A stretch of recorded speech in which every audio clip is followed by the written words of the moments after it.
There is a moment coming for you. Maybe not today, maybe not this year, but it is coming. A quiet moment late at night when the noise of your life finally stops and you will ask yourself one question. What did I do with my time? And here's the part nobody wants to say out loud. For most people, the honest answer to that question is going to hurt. Not because they failed at something big, not because of one dramatic mistake, but because of 10,000 small choices to wait, to scroll instead of build, to complain instead of act, to tell themselves tomorrow until tomorrow became a decade. Jim Rohn used to say something that sounds simple until it finds you at 3 in the morning. Time is more valuable than money. You can get more money, but you cannot get more time. Most people hear that and nod, and then go right back to treating their hours like they're infinite. That's the trap, not ignorance, comfort. The slow, sweet poison of believing you'll start later. But here's what most people miss. Regret doesn't arrive the day you make the mistake.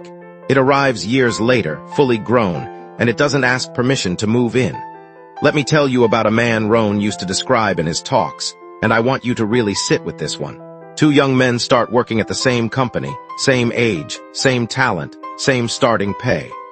One of them decides quietly, without telling anyone, that he's going to read for 30 minutes every night, sharpen one skill every month, and treat his evenings like an investment account instead of a recovery room.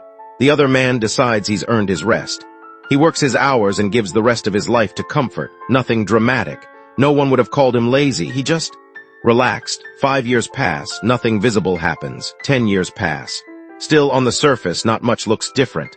But on the inside, something massive has been happening, invisible, compounding, silent. And then one day the gap becomes impossible to hide. One man is leading. The other is still waiting for his someday. Rohn called this the curse of doing nothing. Not because nothing happened to that second man, but because nothing happened in him.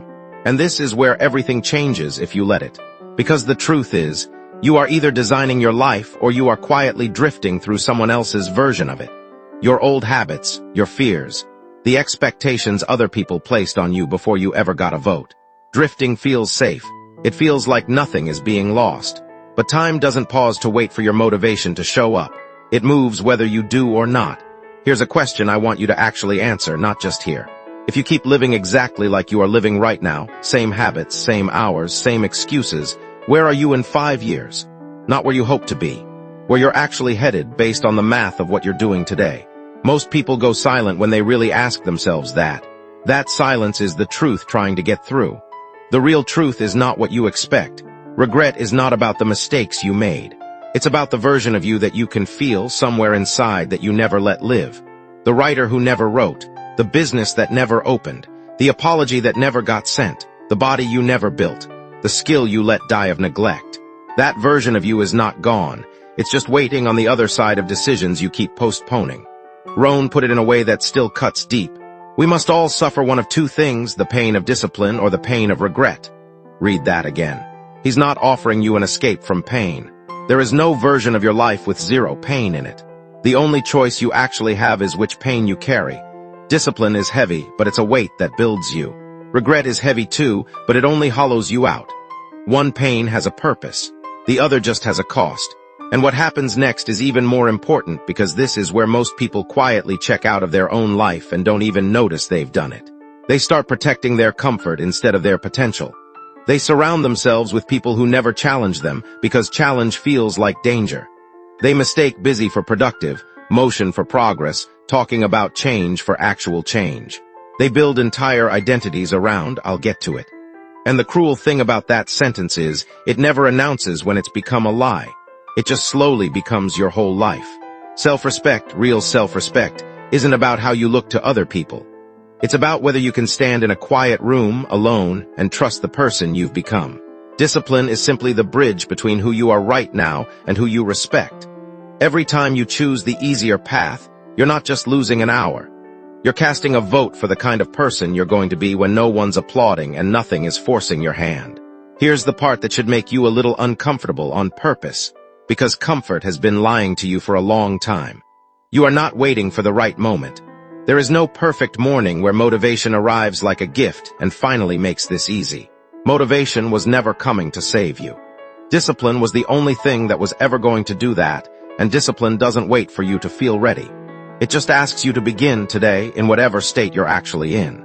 Think about a tree for a second. Rohn loved this image, and it stayed relevant for a reason. A tree doesn't grow in dramatic leaps. No one stands in a forest and watches a tree shoot up overnight. The growth happens in the dark, underground, in roots no one sees and no one applauds. By the time the tree breaks the surface and people start to notice it, the real work is already finished. It just took years to become visible. Your discipline right now, the page you write, the workout you don't skip, the conversation you finally have, the money you save instead of spend, none of that looks like anything yet. That's not failure, that's roots. So let this sink in.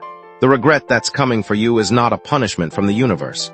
It's a debt, quietly accumulating interest every single day you choose comfort over growth.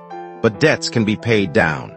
Every disciplined choice you make today is a payment against a future you don't want to face. And the good news, the actual good news, is that this debt isn't fixed. It's not too late. It's only too late on the day you stop choosing differently. You don't need a new personality. You don't need permission. You don't need the universe to send you a sign. You need to stop drifting and start deciding, on purpose today, in some small, unglamorous way that no one will clap for. Because one day, you will sit in that same quiet room at the end of something, a year, a decade, a life, and you will ask the same question again. What did I do with my time? The only thing that changes the answer is what you do in the next 60 seconds after this video ends.